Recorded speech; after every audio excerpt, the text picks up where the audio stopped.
Yeah, high-speed rail is really important to connect big cities, especially where there's a high demand. And it's very efficient because it's efficient in terms of cost, if you are able to reduce the cost. And of course, it's very good because it's connecting a lot of people, because a train set or double train set can have more than 1,000 people with a very high frequency services. So every 3 minutes, every 5 minutes, you can have 1,000 people traveling from the point A to the point B.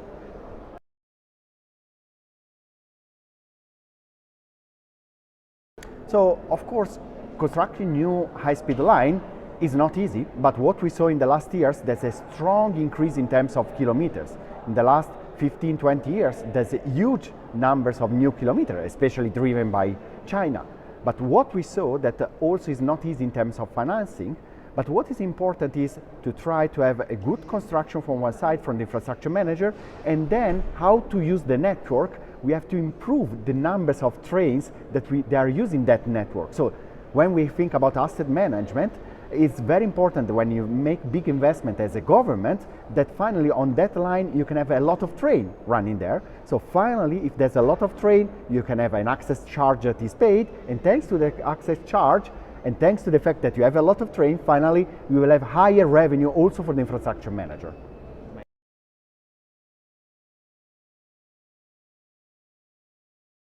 So what we saw from high-speed line, that we have a really similar standard, or quite the same standard all around the world. And this is very good because this kind of standardization helps to reduce the cost and help also to have interconnectivity between the different countries. The typical example that we start to see maybe later, but in Europe we start to see this interconnectivity between different countries. So this is very good for the railway sector, but it's very good also for the people that want to travel from a country A to the country B.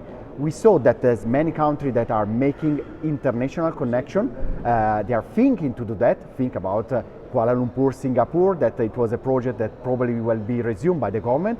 And this is a very important element to take in consideration, that they will use a standard that is already proven all around the world.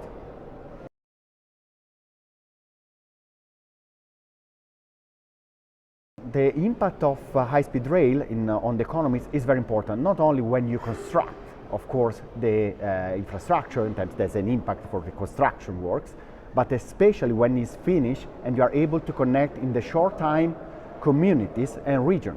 So a typical example that I can give to you is Milan-Turin.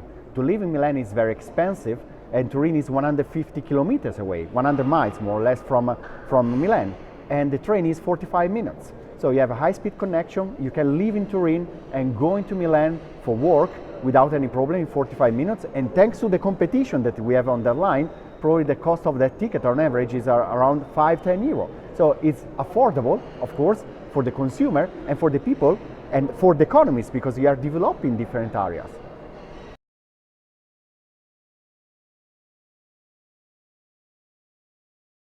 High-speed rail, of course, is driven many times by the idea of the government to connect better different areas of the countries. So this is the first element. And many times there's a big investment directly from the government. But what we saw, finally, that governments, thanks to the liberalization, the open access, they are able to increase the numbers of trains that can run on that line. So they have an asset that is infrastructure manager, and we have several companies that are using that line. Think about Italy, the first example, 2012, but also Spain in 2021. From May 2021, we have different operators, and also right now in France. Thanks to that, they have more opportunity to be used the high-speed line, and at the same time more opportunity for the passenger. So, and finally for the government is good, because thanks to this kind of policy, they change the way and they give more opportunity to the customer.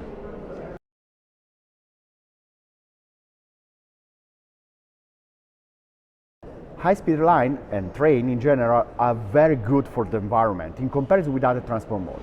I believe that trains can substitute whatever. If I have to travel from Rome to Barcelona, it's a nonsense to use the train, and we will continue to use, of course, the plane. If we have to have intercontinental flight, of course it will be not substituted by high-speed line.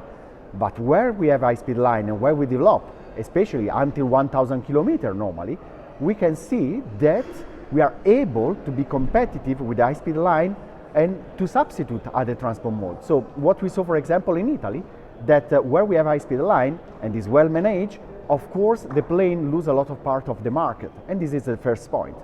So we have an impact on the environment because we reduce the carbon impact or the carbon footprint of the transportation in general. Even if we increase the number of passengers that are traveling from point A to point B, we are reducing the impact on the environment. So this is very good, and rail is a good opportunity and huge opportunity for all the countries.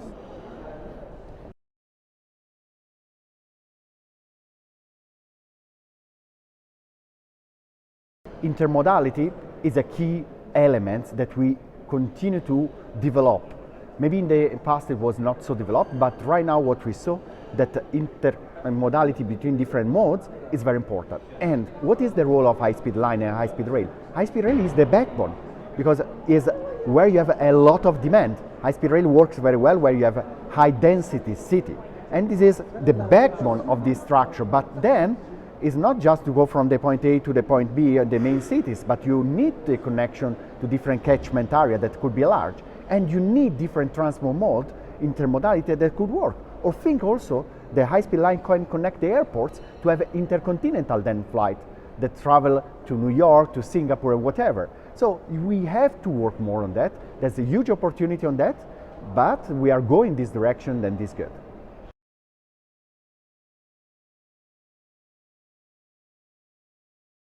High-speed rail is really a huge opportunity for many countries. So we saw here in Morocco, we will see in Indonesia soon, we see in Europe, in other countries all around the world, that gave opportunity to connect better in a sustainable way the passenger. Of course, what I continue to tell that we have to do that in very efficient way. So it's not just to construct, but also how we manage that kind of system that we created. And this is a huge steps that we have to go farther with probably also private operators that are entering the market that gave a different way and probably also more efficient that push also the incumbent to a different way.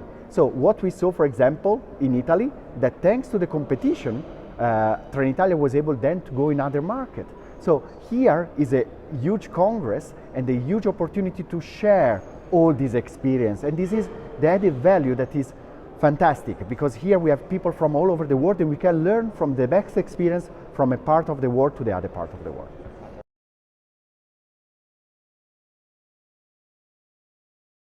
I think that in every country there's lovely place. I try high-speed line wherever in the world. So what I saw, for example, the good example from Italy, that thanks to the competition we have a high frequency. But also we have a good example in Spain right now, but we have completely different system like in Japan with a different company of JR. And also that is a wonderful system. But also in China in terms of connectivity, because they have so many kilometers connected, so they are connecting really quite all the country, that is a huge country. So the good things of high-speed rail, that we have a similar standard, that finally is a great experience for the customer traveling. Of course we can do more, but we have several examples. We can take the best, for example, from every country. And this is the most important things, I think, also coming from this Congress.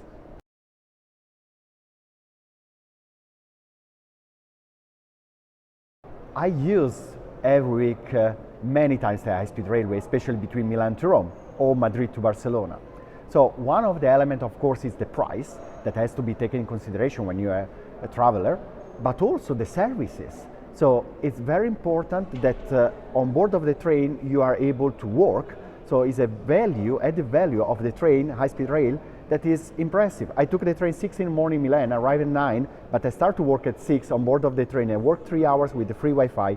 So punctuality is another element, but also all the services that you have on board is really key element. So of course the price, the frequencies is very important, the Wi-Fi connection, the punctuality, there's several elements as a customer that we take in consideration to use the train instead to use the plane. And if you have this kind of great system, finally we will have a modal shift naturally from the plane to the rail.